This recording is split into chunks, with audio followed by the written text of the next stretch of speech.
Hello guys. Hey, quick share. We're doing our window returns.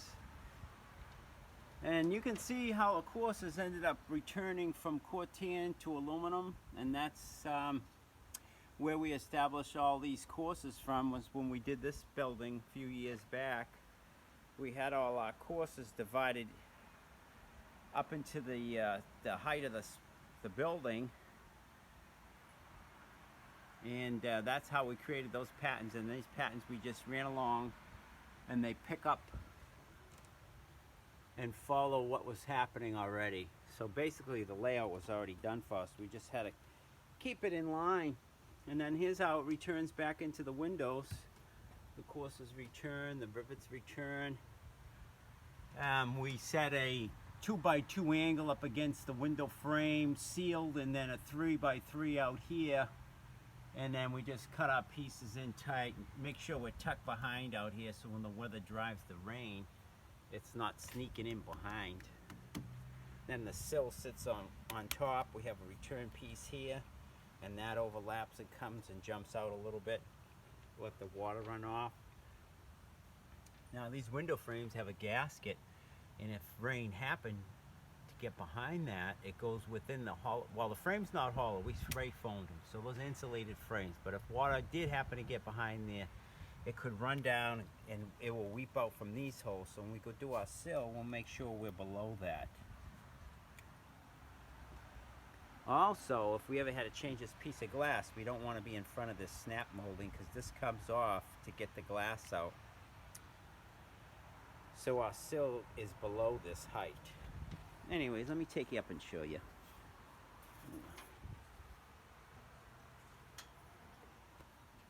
And we started pulling off some of the film, but we still have to get in there and clean with the acetone. We put our vents in, and that's all done.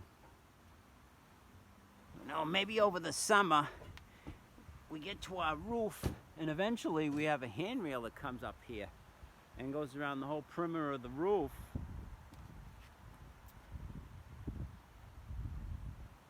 And you'll see handrails all the way around, and then there's a hot tub goes over there, tapering insulation to the drains, rubber, adjustable pedestals to a leveled cedar deck floor, maybe cedar.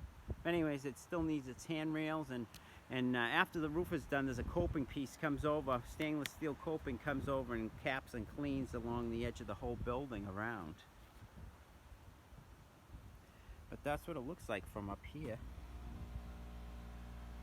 You hear the compressor going on, and this light here floods our weather vane. We still have to make the weather vane. It just goes in top up there and shows you which direction the wind's blowing. And actually it's really concealing our stack vent. So rather than have a stack pipe coming out of here and looking at a pipe, you look at a weather vane spire.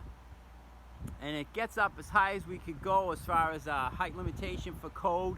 That's get the methane gases away from us. If we're up on this roof, we don't want to be smelling shit, basically.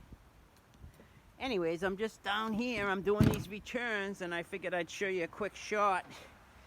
Now when you look up at the building and you see it all completed, you don't realize there was some guy up here putting all these things together. So basically the guy up here putting all these things together is me and my dad. So anyways, we're tight against the window frame. We're locking in our rivets to our corner molding we had put on there, and that's aluminum also. And I don't know, maybe I could hold. Let me just do one rivet for you. You could see it. There's the 3/16 closed end, stainless steel, and these we drilled them already, so they fit in there pretty snug. And there's your rivet. Alright guys, have a happy, safe New Year's, and we'll see you next year. Take it easy.